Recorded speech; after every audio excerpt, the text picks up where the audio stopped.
What's up everyone, it's Bones here.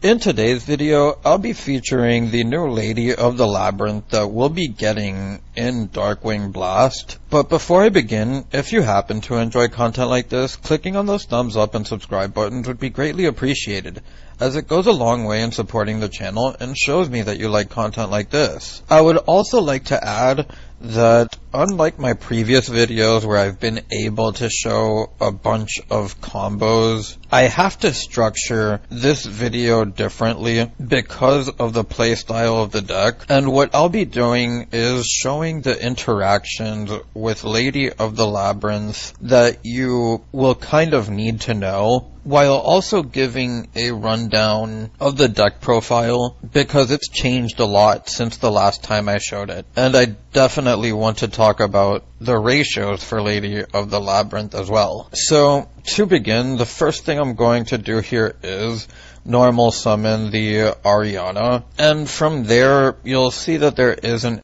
imperm, and I'm doing this because I want to show that not only should you imperm this, but if you're going second, Lady of the Labyrinth reads, while you control a set card, your opponent cannot target this card with card effects. Also, it cannot be destroyed by your opponent's card effects. You can only use each of the following effects of Lady of the Labyrinth once per turn. If a Labyrinth card effect, except Lady of the Labyrinth or a normal trap card was activated this turn, quick effect, you can special summon this card from your hand in defense position. When a normal trap is activated, quick effect, you can set one normal trap with a different name directly from your deck. So there's a few important things to remember about this. First of all, it can't be targeted by card effects when you have a set card. Secondly, you have to remember that Lady can use its effect at any point during a turn which a Labyrinth card uses its effect. So due to this, I'm going to pass on using the Lady of the Labyrinth for the going second, but I will do it for the going first board because you have your set card. So now you'll see that we're going to set one first, and I did that because when you have an Ariana, in order to Lady's effect, you can special summon it without having to play into stuff, especially in the mirror match where there's a bunch of targeting, as you can see with cards like Imperm, Terrors, the Compulse, and whatnot. And another thing important to note is that when I use the Imperm here, now you do want to use the Lady's effect, because if your opponent uses an Imperm, or if you use an Imperm while controlling Lady of the Labyrinth, then Lady of the Labyrinth can set a trap card with a different name, but it is a when effect. So you're going to see that because I'm going to use the Lady of the Labyrinth, we are going to negate the Ariana, and the Lady of the Labyrinth will not be able to set a different trap because we use the effect of the other Lady of the Labyrinth, which is important to note with other decks that you may play when responding to something a Labyrinth player may be doing, so that you can stop the Lady of the Labyrinth from getting its effect. But as you'll see, we still have traps to play with, and now we can use the Lady of the Labyrinth for the second side, and from here we'll be able to make it so that the Lady of the Labyrinth doesn't get its effect, but the trap trick will get another trap anyways. But you have to note that if there wasn't another trap here, you could actually stop them from getting another trap that way. And you're going to see that we're now going to get the Archfiend's Glitch and special summon the Ariana. Now, for the last important thing that I want to point out here, as I'm going to add a Labrynth, is that you are forced to special summon it in defense position from your hand, and because of the multitude of targeting cards that you have if both players control a Lady of the Labyrinth, as you'll see, what you can actually do here is switch it to attack mode and just run it into the second Lady. Now, keep in mind, you do have another Welcome Labrynth, but the way that games progress from here can very widely, which is why I want to stop the replay right here, because I do want it to be more of an informative video on how to use Lady of the Labrynth while also talking about the deck. So here we are in the deck profile, and as you see we have 3 Lady of the Labrynth. The way I see this is you're playing multi-faker. While it may not special summon something immediately from deck, it's one of those cards that can just get you into your engine by being able to set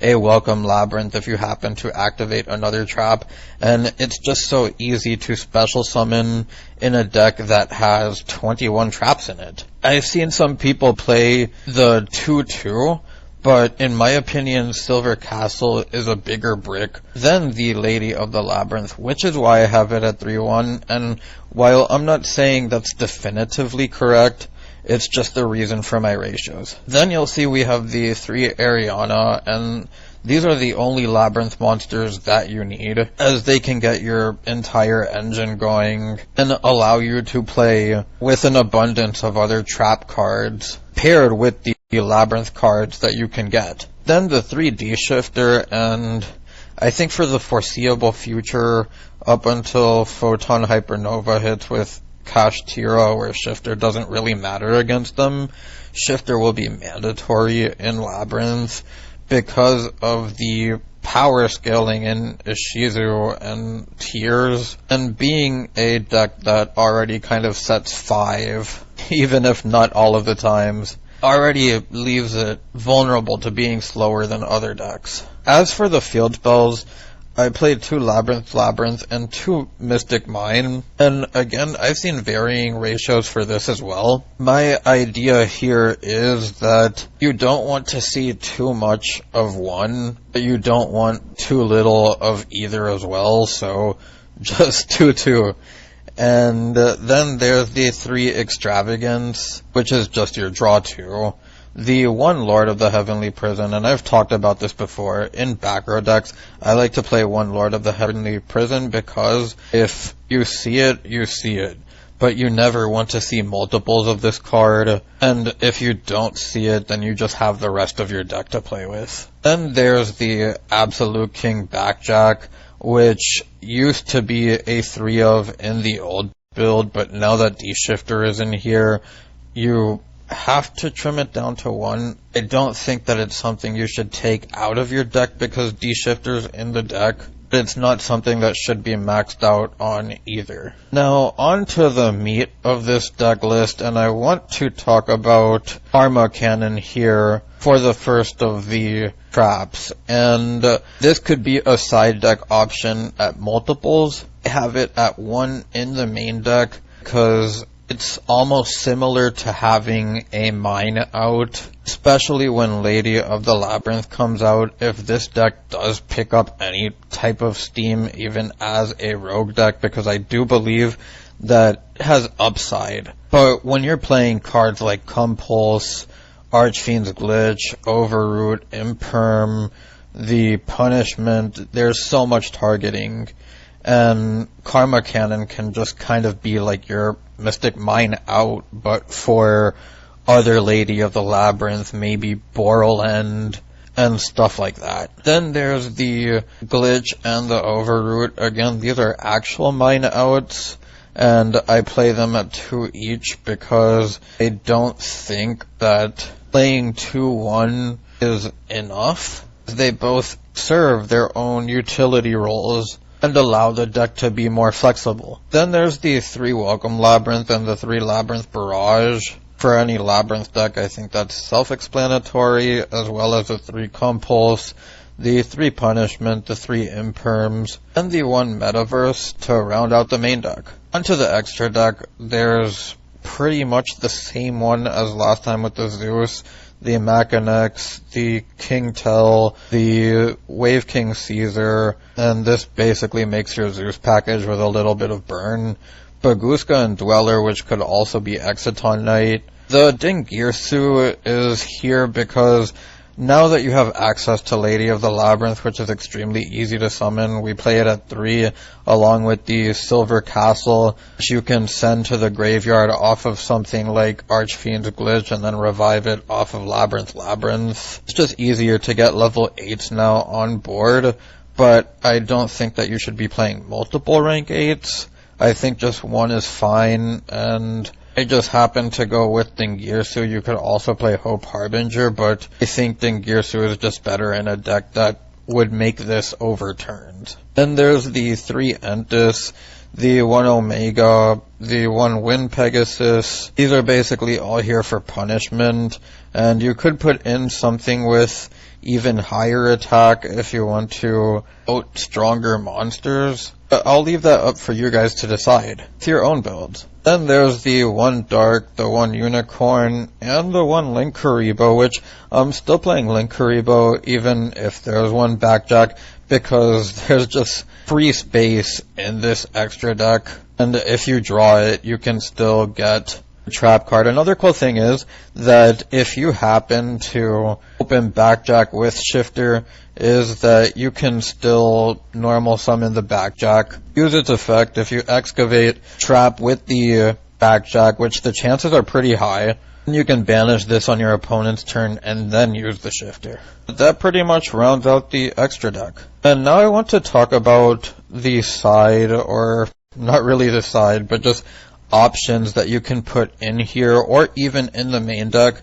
Now that we have Lady of the Labyrinth, the viruses are real options, especially with Lady of the Labyrinth at 3, and being able to hit Runic is just kind of nice. Deck Devi isn't as strong anymore because of the dominance of tiers, and while it can hit other decks, it also varies on what you're playing and what you need. The Invader of Darkness I don't think is necessary because you can play EEV now, but it's still an option.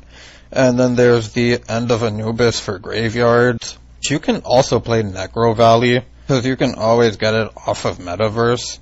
And there's Lava Golem for more monster removal. The Evenly Matched, the Going Second card that's also a trap and can get your Lady of the Labyrinth on board. Then there's the Solemn Judgment to protect yourself from back row hate, the anti-spells and the rivalries for the obvious floodgates, as well as D-Barrier. But anyways, if you made it this far into the video, thank you for watching and I hope you enjoyed. If you have any suggestions, feel free to leave them down below. Bones, signing out.